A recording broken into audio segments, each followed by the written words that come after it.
कर दिया बात, देखिए बैठ जाओ, ठीक है? चलो बैठ जाते हैं। ये कर लेना, चलो अरे कर दो ना, चालू आपका सम्मान मिल गया मुझे। 5 मिनट का इसको चेंज कर देना, चालू कर दो। मैं जय भीम, चेंज कर जय देना। भीम।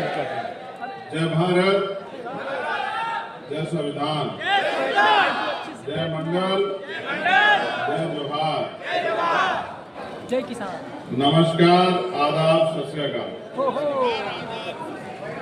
बैठिए बैठिए, जो लोग मंच पे बैठिए बैठिए, वो भी आपके जैसे सब लोग बैठे हैं। देखिए ये जो स्टेज पे सब लोग बैठिए, कोई खड़ा ना रहे, वरना मुझे फिर मुझे आग्रह करके नीचे उतरवाना पड़ेगा, तो ठीक नहीं रहेगा। ये जो सामने खड़े चारों लोग, हटिए, सामने हटिए। नहीं आ जाए बस मेरे।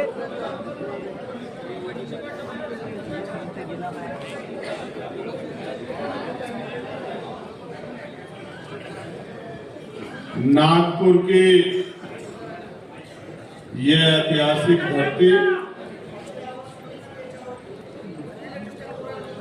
जिसको दुनिया में सम्मान किया जाता है, और आज इस महान ऐतिहासिक धरती पर आजाद समाज पार्टी काशीराम के तत्वाधान में विशाल प्रबुद्धजन सम्मेलन का आयोजन किया गया है। और जैसा उपासक जी ने कहा, उन्होंने मुझसे कहा था कि आपको महाराष्ट्र के कार्यकर्ताओं से मिलने आना है। ये उनकी डिमांड भी है और ये उनका निवेदन भी है। तो मैंने उनसे कहा कि फिर ऐसा दिन चुनना कि दोनों काम हो जाए। मैं उनका निवेदन और डिमांड पे भी खरा उतर जाऊं, और उस ऐतिहासिक दिन मैं धम्मचक्र प्रवर्तन दिवस के रूप में दीक्षा भूमि को नमन भी करूं। और सम्मानित साथियों, मैं सर्वप्रथम आपको बधाई देता हूं, क्योंकि आज हम लोग 69वां धम्मचक्र प्रवर्तन दिवस इस रूप में मना रहे हैं कि बाबा साहब अम्बेडकर ने अंधविश्वास, पाखंडवाद, तमाम तरह की बुराइयों से निकलने के लिए 14 अक्टूबर 1956 को हमें धम्म का मार्ग दिया है। और उस मार्ग पर चलकर हमने अपनी बहुत सारी परेशानियों को खत्म करने के लिए और बहुत सारी कुरीतियों को त्यागने का जो साहस दिखाया है, इसके लिए मैं आप सबको बहुत बहुत साधुवाद भेंट करता हूं, आपका आभार करता हूं। सम्मानित प्रबुद्धजनों, आज का ये कार्यक्रम महत्वपूर्ण कार्यक्रम है। इसमें मुझे खुद से ही थोड़े प्रयास करने पड़ेंगे, जिससे कि मैं अपनी बात को आसानी से आपके सामने रख पाऊं। कुछ लोग ऐसे भी हैं जो समय की कमी के कारण स्वागत नहीं कर पाए। मैं उनका स्वागत उन्हीं के यथास्थान से दिल से स्वीकार करता हूं। और एक लंबा समय आपको इंतजार करते भी हो गया, तो देरी से आने के लिए मैं आपसे क्षमा भी चाहता हूं कि हमें आने में देरी हुई।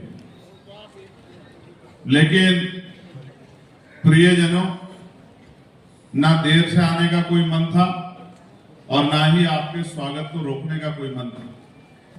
मन में बहुत सारी पीड़ाएं, बहुत सारी तकलीफ, बहुत सारे सवाल और आपके जरिए उनके जवाब, इन बातों के साथ समय आगे बढ़ रहा है।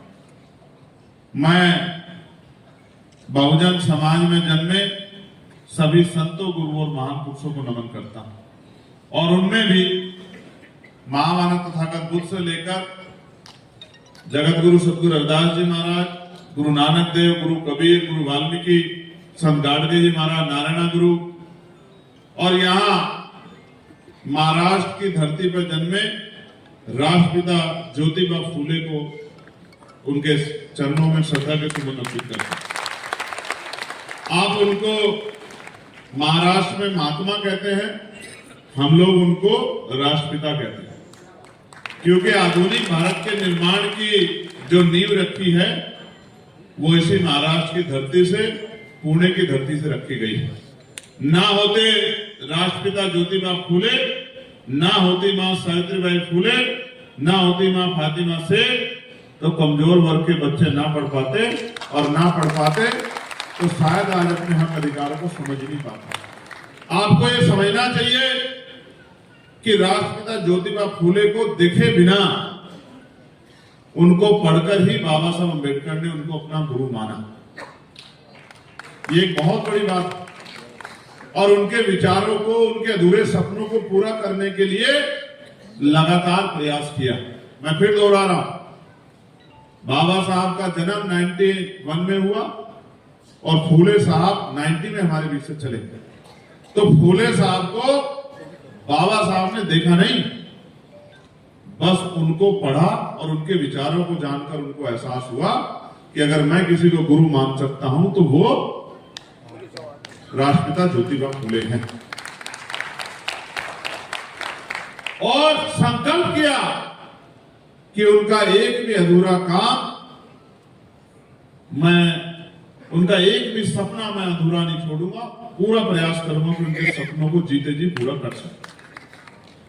फिर छत्रपति साहू जी महाराज, जिन्होंने 1902 में, हम तो सिर्फ इस बात के साथ उनको जानते हैं, कहते हैं कि उन्होंने आरक्षण की व्यवस्था कर दी थी, लेकिन सच ये सिर्फ इतना ही नहीं, उन्होंने आरक्षण की व्यवस्था तो की थी, ये तो बात सच है, लेकिन सामाजिक न्याय, सामाजिक परिवर्तन, मानवता और भाईचारे का जितना बड़ा संदेश उन्होंने दिया, उसकी कोई दूसरी मिसाल दिखाई नहीं देती। आजकल तो कोई अधिकारी कर्मचारी हो जाता है तो जिनमें से निकल के आता है उनसे मुंह मोड़ लेता है, उनसे हाथ छुड़ा लेता है। उन्होंने तो उस समय कामले साहब को चाय की दुकान खुलवाकर खुद उस पर बैठकर चाय पीकर इस तरह के